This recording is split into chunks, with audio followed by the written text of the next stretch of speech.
नमस्कार दोस्तों, स्वागत है आपका स्टेनो गुरुज यूट्यूब चैनल में। दोस्तों आज की वीडियो में हम लोग प्रैक्टिस करेंगे RRB stenographer, Bihar ASI stenographer और एसएससी स्टेनोग्राफर के लिए स्किल टेस्ट का अभ्यास करेंगे, जो कि 100 शब्द प्रति मिनट की होगा। क्योंकि वहाँ पे दोस्तों आपको 80 शब्द प्रति मिनट की स्पीड से डिक्टेशन बोला जाएगा, तो आपको तैयारी कम से कम 100 की करके जानी है, ताकि वहाँ पे स्किल टेस्ट के दौरान आपको ये ना लगे कि स्पीड ज़्यादा है, तभी मैटर आसानी से लिखा जाए। इसलिए तैयारी आपको 100 की करके जाना है, तभी आप परफेक्टली लिख पाएंगे। तो 10 मिनट का डिक्टेशन होगा, आप लोग इसको प्रैक्टिस करिएगा, पहले लिखिएगा, उसके बाद 10 मिनट इसको पढ़िएगा, उसके बाद इसको ट्रांसक्राइब करके पीडीएफ जो है आपको टेलीग्राम पर मिल जाएगा। टेलीग्राम का लिंक वीडियो के डिस्क्रिप्शन में दिया गया है। अगर आप हमारे लिंक से नहीं जुड़ पा रहे हैं तो आप गूगल प्ले स्टोर से टेलीग्राम इंस्टॉल करके उसमें स्टेनो गुरुजी सर्च करेंगे तो भी आप हमारे ग्रुप से जुड़ जाएंगे। तो आप लोग पीडीएफ से चेक करके ज़रूर कमेंट में बताना कि कितनी मिस्टेक हो रही है, कितनी तैयारी आपकी हो रखी है।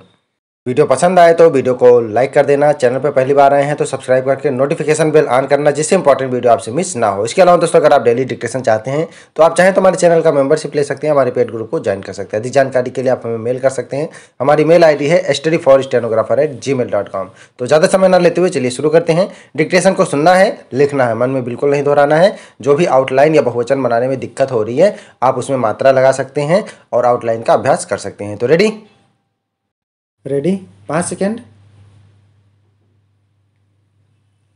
स्टार्ट। सभापति महोदय, इस बात से इनकार नहीं किया जा सकता कि केंद्रीय कर्मचारियों की हड़ताल के लिए केंद्रीय शासन बहुत अंशों में जिम्मेदार है।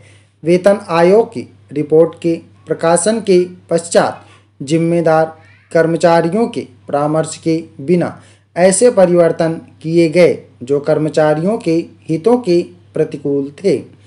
आज कहा जाता है कि वेतन आयोग की रिपोर्ट एक पंच का फैसला था। यदि वह पंच का फैसला था तो भी उसमें एक तरफा परिवर्तन नहीं किया जाना चाहिए था। शनिवार की छुट्टी का सवाल है या 1 जुलाई से कर्मचारियों को सुविधाएं देने का प्रश्न था। सरकार ने उनमें मनमाना परिवर्तन किया। वेतन आयोग ने सिफारिश की थी कि एक शनिवार को पूरा काम होना चाहिए और एक शनिवार को पूरी छुट्टी, किंतु केंद्रीय सरकार ने उसे बदल दिया। 1 जुलाई से जो सुविधाएं कर्मचारियों के लिए लागू की जानी चाहिए थी उन्हें दिसंबर तक हटा दिया गया।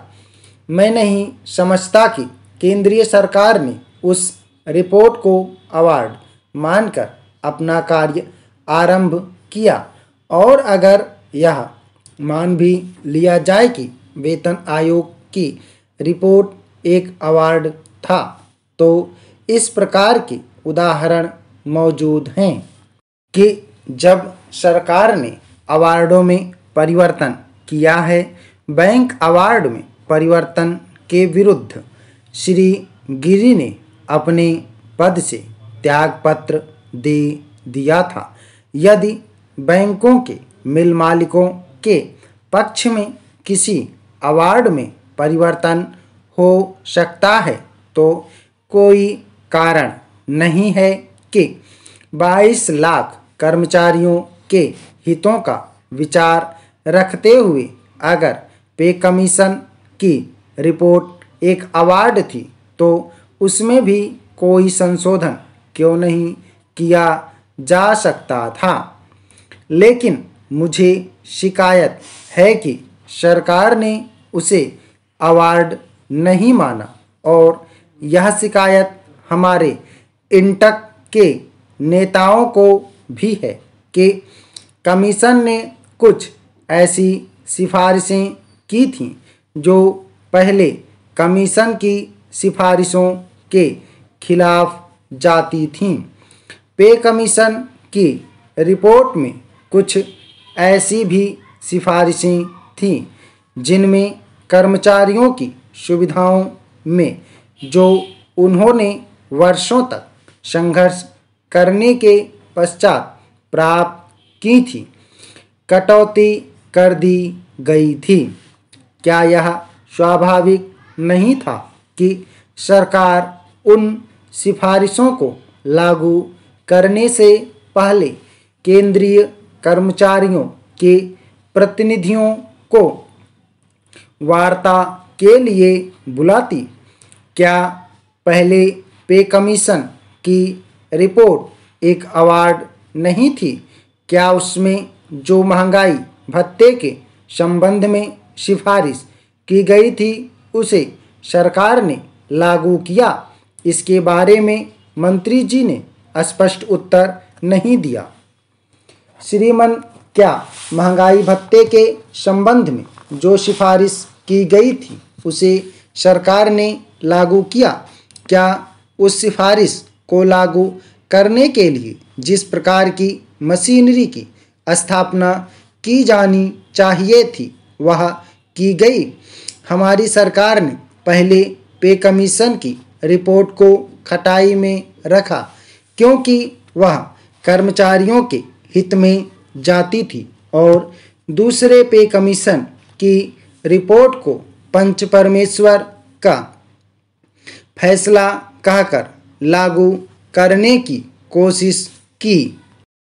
मेरा निवेदन है कि अगर दोनों वेतन आयोगों में मतभेद था और अगर दूसरे वेतन आयोग की सिफारिशें ऐसी थीं जिनमें कि कर्मचारियों की वर्तमान सुविधाओं में कटौती होती है तो उसके संबंध में केंद्रीय कर्मचारियों के प्रतिनिधियों से मिलने में किसी प्रकार की आपत्ति नहीं होनी चाहिए। ज्वाइंट काउंसिल ऑफ एक्शन बाद में बनी जब इस सदन में वेतन आयोग की रिपोर्ट पर विचार हुआ और एक प्रश्न के रूप में वित्त मंत्री महोदय से पूछा गया कि क्या आप केंद्रीय कर्मचारियों के प्रतिनिधियों को बुलाकर बात करेंगे, तो वित्त मंत्री ने साफ इनकार कर दिया। उन्होंने कहा कि बात जो होनी थी वह पहले हो गई, अब तो रिपोर्ट आ गई है और हम उसे लागू करेंगे।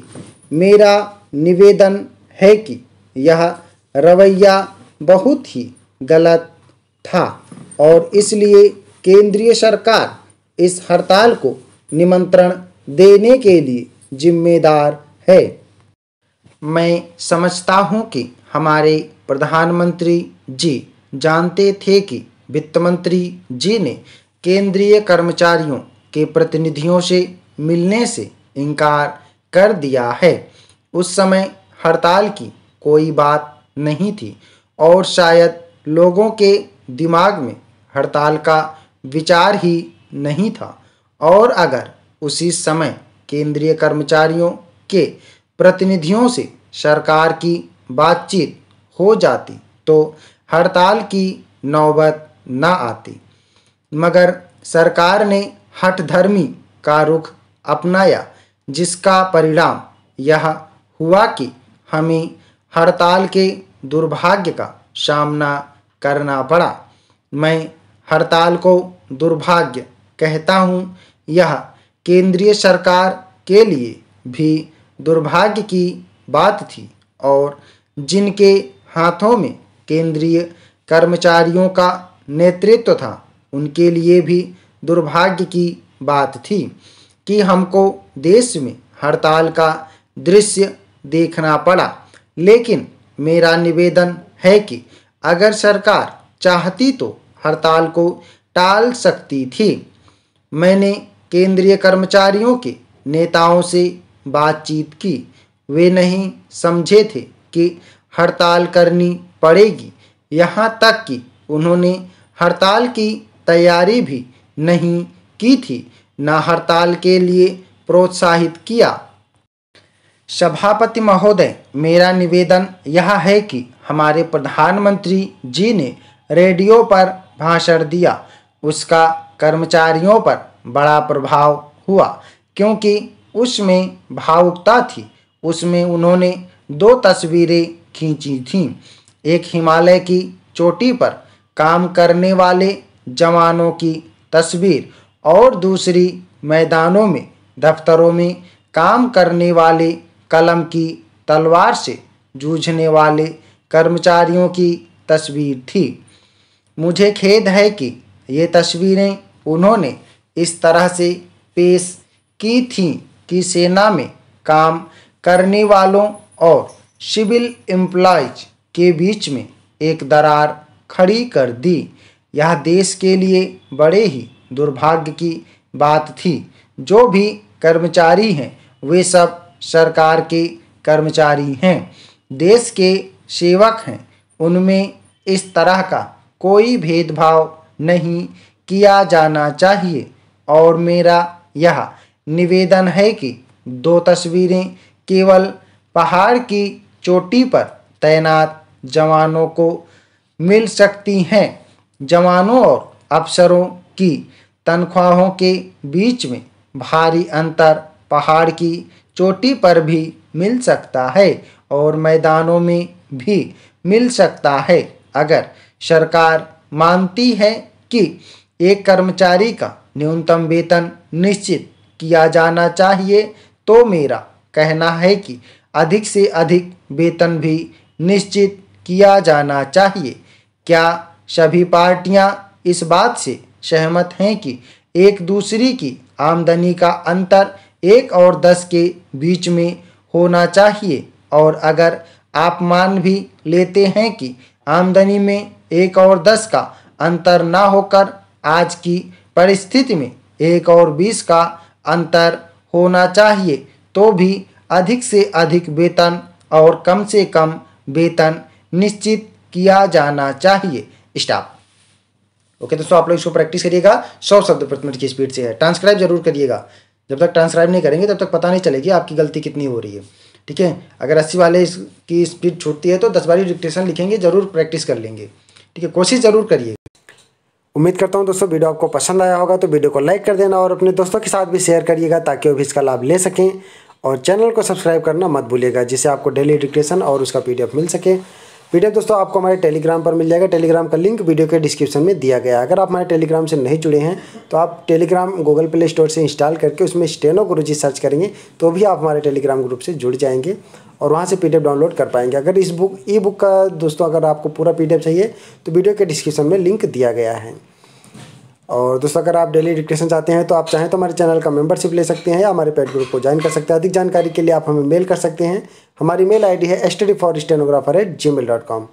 तो वीडियो को पूरा देखने के लिए धन्यवाद। Thanks for watching. जय हिंद, जय भारत।